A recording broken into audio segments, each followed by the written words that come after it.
নমস্কার বন্ধুরা, কেমন আছেন সবাই? আমি ভালো আছি, আশা করি আপনারাও ভালো আছেন। আজকে আবার একটা নতুন ভিডিও নিয়ে চলে এসেছি পাঁচফোড়নে। আজকে আমি করেছি মিষ্টি কুমড়ো পাতার ভর্তা। এই কুমড়ো পাতার ভর্তা কিন্তু খেতে দুর্দান্ত লাগে। তাই কুমড়ো পাতার ভর্তা আমি কেমনভাবে বানাই সেটাই আপনাদের সঙ্গে শেয়ার করব। দেখো, এরকম একটা কুমড়ো পাতা নিয়েছি, 10 থেকে 12টা কুমড়ো পাতা নিয়েছি। আর কুমড়ো পাতার যে মোটাগুলো হয় সেগুলো বাদ দিয়ে কিন্তু আমি কুমড়ো পাতাগুলোকে কেটে নিয়েছি। আর কুমড়ো পাতার ভর্তা করার সময় সবসময় কিন্তু কচি যে কুমড়ো পাতাগুলো হয় সেগুলোই নেওয়ার চেষ্টা করবেন। কুমড়ো পাতা ভর্তা বানানোর জন্য নিয়ে নিয়েছি যা যা লাগে তাই আমি নিয়ে নিয়েছি। প্রথমে কড়াই বসিয়ে দিয়ে শুকনো লঙ্কা কয়েকটা ভেজে নেব। শুকনো খোলায় শুকনো লঙ্কা যদি প্রথমে নেড়ে তারপর তেল দেওয়া হয় তাহলে সেই শুকনো লঙ্কাগুলো কিন্তু ফোলা ফোলা অবস্থায় থাকে। এবারে শুকনো লঙ্কাগুলোকে তুলে নিয়ে 6টা রসুনের কোয়া নিয়েছি। রসুনের কোয়াগুলোকে অল্প একটু ভেজে নিয়ে একটা বড় সাইজের পেঁয়াজ কুচিয়ে রেখেছিলাম, সেটা আমি দিয়ে দিলাম। এবারে পেঁয়াজ আর রসুন কিন্তু একটু লাল লাল করে ভেজে নিতে হবে, খুব বেশি কিন্তু ভাজা যাবে না।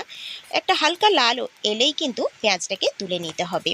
এই কুমড়ো পাতার ভর্তা বানানোর জন্যে কিন্তু বেশি উপকরণ লাগে না, অথচ দুর্দান্ত লাগে খেতে গরম ভাতের সঙ্গে। এরপর আমি কুমড়ো পাতাগুলো ধুয়ে রেখেছিলাম, কড়াইয়ের মধ্যে দিয়ে দিলাম আর স্বাদ মতো লবণ, অল্প একটু জল দিয়ে দিলাম। যেহেতু কুমড়ো পাতা শক্ত হয় তার জন্যে একটু সেদ্ধ হওয়ার জন্য আমি অল্প একটু জল দিয়ে দিয়েছিলাম। তারপর ঢাকা দিয়ে 4 মিনিটের মতো এরকম রেখেছিলাম। তারপর আবারও উল্টে দিয়ে 3 থেকে 4 মিনিটের মতো ঢাকা দিয়ে এইরকম 2 থেকে 3 বার কিন্তু আমি করে নিয়েছি।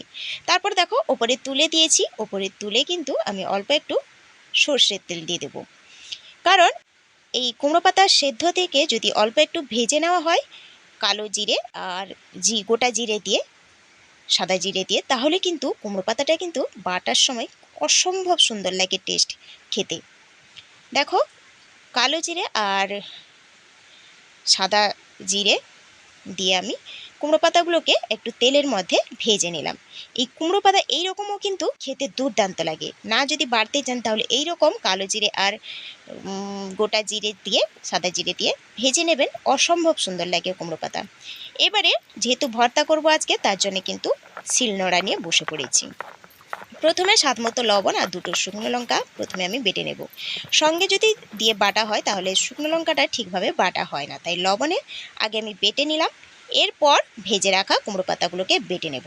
এখানে কিন্তু কোনো রকম জল ব্যবহার করা যায় না, কারণ কুমড়ো পাতা নরম হয়, তাই বাড়তে কোনো রকম কোনো অসুবিধেও হয় না। এই কুমড়ো পাতাগুলোকে কিন্তু মিহি করে বেটে নেব। গরম ভাতের সঙ্গে, ডাল ভাতের সঙ্গে এইরকম যদি ভর্তা থাকে তাহলে কিন্তু খুব সুন্দর হয়। বিশেষ করে এই গরমের দিনে কিন্তু আমরা নানা রকম ভর্তা খেয়ে থাকি, তাই কুমড়ো পাতার ভর্তা কিন্তু অসম্ভব সুন্দর লাগে খেতে। দেখো, মিহি করে কিন্তু আমি বেটে নিয়েছি, খুব একটা মিহি হয়নি, তবু আরেকবার যেহেতু বাটবো তাই হালকা করে একটু প্রথমে বেটে নিয়েছি।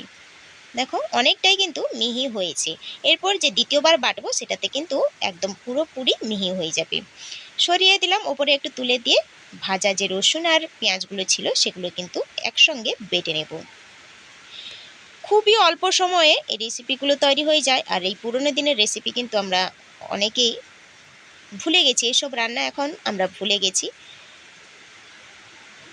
মা ঠাকুমারা বানাতেন, কিন্তু আমরা এখন অনেক রকম রান্না আমরা নতুন নতুন করে থাকি। এই রান্নাগুলোকে আমাদের চোখে পড়ে না, কিন্তু এই রকম রান্না শরীরকে সুস্থও রাখে আর খেতেও কিন্তু দুর্দান্ত হয়। দেখো, এবারে আমি পেঁয়াজটা বেটে রেখেছিলাম, পেঁয়াজের সঙ্গে বাটার পর আমি একসঙ্গে মিশিয়ে নিয়ে কিন্তু আবারও মিহিভাবে বেটে নেব সমস্ত কুমড়ো পাতাগুলোকে। দেখুন, বাটা হয়ে গেছে।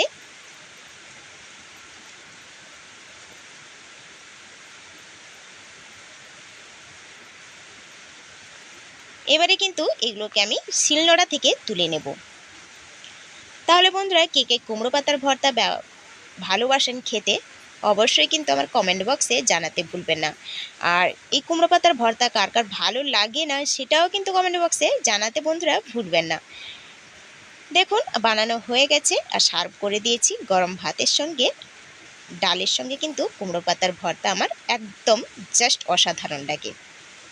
তাহলে বন্ধুরা, আজকের ভিডিওটা কেমন লাগলো অবশ্যই কমেন্ট করে জানাবেন। ভালো লাগলে লাইক শেয়ার করে দেবেন। সুস্থ থাকবেন, ভালো থাকবেন। খুব শীঘ্রই দেখা হবে পরের একটা ভিডিও নিয়ে।